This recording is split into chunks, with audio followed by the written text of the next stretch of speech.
Yo, what is up, guys? It is Powerbang. Welcome back to another Clash of Clans episode. This is a continuation from my last COC episode a couple of days ago where we were on a match against ForgedFromSteel, CWL live action during the weekend. Well, I have the results, and we kicked some butt. First and foremost, shout-outs to ForgedFromSteel. You guys are a class act over there. Thank you for the war. Best of luck the rest of the season, and I hope you guys went out and make it to the playoffs. That being said, today was not their day. It was WHF's day. We came to play. 8 Town Hall 10 triples was the final tally in this one, and we also picked up a Town Hall 11 to boot. So that is this raid right here by Bill, making an entry from the bottom right with the King and Queen, snapping up 2 air defenses, as well as getting the Eagle artillery. No healers, guys, just the heroes. Massive, massive value, and even nabs up an expo as well. So now it's time for some beautiful loon pathing because he's got this funnel nice and carved out. Here comes the lava hounds from the bottom right. Going to be attracting, wow, so many traps. So many traps. He's going to get those all locked onto the hound. It is going to die immediately. Boom, that's okay. He's got another one coming in from that top side. And it's all about the loons from this point. Look at that pathing to the first Inferno Tower. Rage in the core. And look at this. Queen is going to line up right on the Expo. And with the Expo, they also get the Queen. Skelly spells dropped in there just in case he didn't get the Queen with that lucky drop. So it looks like he had things on lock. But oh my goodness, did we ever get lucky on that balloon drop. That is all good though. Bill will take it. Going around the outside now with his balloons and trying to make this approach into the last quadrant of the base. Getting to this Inferno Tower is key. A little bit awkward on the haste spells, but that's okay. He's going to get in fast enough right now and take out everything except for this Inferno Tower. He's going to have to pick this up with his last group of balloons that comes in, but he's got plenty. They do get a nice split here. He gets the Tesla, he gets the Expo, and this is getting close on the Expo. He's to the last little fragment of life, and he's able to pick it up. Beautiful raid here from Bill. That is that for the Town Hall 11 action of this war. Bill getting it done for a Town Hall 11 triple. WHF does clear the Town Hall 10s this war and does get a Town Hall 11 triple to boot. So it was a really, really solid war. We finished up 115 stars, over 95% total destruction. Now let's go ahead and check out 4 Town Hall 10 triples that we did not catch during our live attack episode a couple of days ago. We're going to go ahead and, put a spotlight on those that actually rose to the occasion and got those Town Hall 10 trips as well. So first and foremost, leader Sean 2. Well, wow. Welcome to the channel, dude. And I don't know what I was just doing there with my sounds, but they just started emitting from my face and I started giving myself weird looks. Not even joking.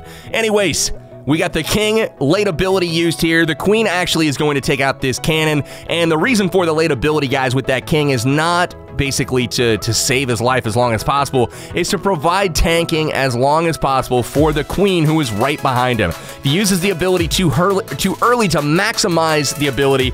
Unfortunately, he will run away from the Queen, and then she will be targeted by more defenses that way. So the goal here was to pick up the enemy Queen, and yeah, that didn't work. So he does get a little bit of extra value, but not much. That being said, it is time for direct targeting with those balloons on bottom. He sends like 117 balloons. I think that's going to be enough. Great pathing here on the Lava Hounds. Great angles going into that air defense. And he's able to suck up some traps. You see some Seeking Air Mines going up there. And a third Lava Hound in from the left side as well out of the CC. So great tanking. Not going to get as lucky as last raid with the Queen stacking up on a defense. There are a whole lot of balloons in the area. The Queen hops the wall, waiting to drop the skeleton spell, making sure it's in the right spot. It does go down at this point, and look at that. They immediately snap to her, and they do take her out. You know what's funny is I think the balloon actually dropped a bomb on her thanks to the air sweeper, so maybe got a little bit lucky, but that was a no-doubter. There's so many balloons left over, and the Skelly spell would have taken her out anyway. So really nice raid here from Sean 2. Heal spell in the last little squadron here, and that is gonna absolutely crush this base. So all defenses down at this point. Pretty much a no-doubter, guys. The only thing is we do have some air skellies that are harassing his balloons a little bit, and this actually got a little bit closer than it should have as far as the cleanup goes, simply because there's minions all over the base. He does have skellies on the ground up there as well, helping out. Finally gets those air skellies taken care of, and that is that. So Sean 2 wrapping it up with the triple. Nice work, dude. Next up, we've got Miro Rezi back again with the six-pack, dude. MVP performance once again. And what does he bring into the table this time? Oh yeah, you know, we'll just do some We'll just do some baby dragons at Town Hall 10. That's normal. That's totally what you do, right? Totally. Anyways, this reminds me of like way back in the day when I first went Town Hall 10, baby dragons were kind of a new thing, and I really liked using them at Town Hall 10, and Miro's going to basically do the same thing here. He's got a whole lot of boulders as part of the kill squad. He's making a great funnel. Going to enter from the top right, take out all of the air defenses here except for those archer towers, and he's going to overpower those on the back end with baby dragons. So, first and foremost, got to apologize for the lag. Any stuttering going on in this video, it pains me to no end. I already recorded this footage, didn't catch it at the time, but this is an example of my PC chugging along. Double jump spell, though, drop from Mirorezi. That's going to get those boulders deep up in this base. Heroes are going to follow them in, take out the Inferno towers, take out the air defenses, take out the Queen. Things are looking good right now for Miro. Back to the PC, though, guys. It is struggling something fierce. I have almost saved up enough to get a new PC. It's going to take a little bit because the new PC is an absolute monster. It has to be for all the multitasking stuff that I do, video processing, rendering, etc., etc. It's a significant investment, so that is what I've been doing. But unfortunately, little hiccups like this seem to be happening more and more frequently, and it pains me to no freaking end. So hopefully the end of these issues will be soon. You guys will know. I will announce it on the channel when we do have that new PC lined up, and Mirorezi's going to be celebrating here with some swag. Not even going to bother dropping that last baby dragon. He could save some time by dropping it on that builder hat at the top left, but he don't care.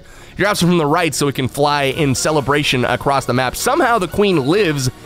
And that will wrap up Mirorezi's 6-pack. He takes out Helicase from ForgedFromSteel. Nice work, dude.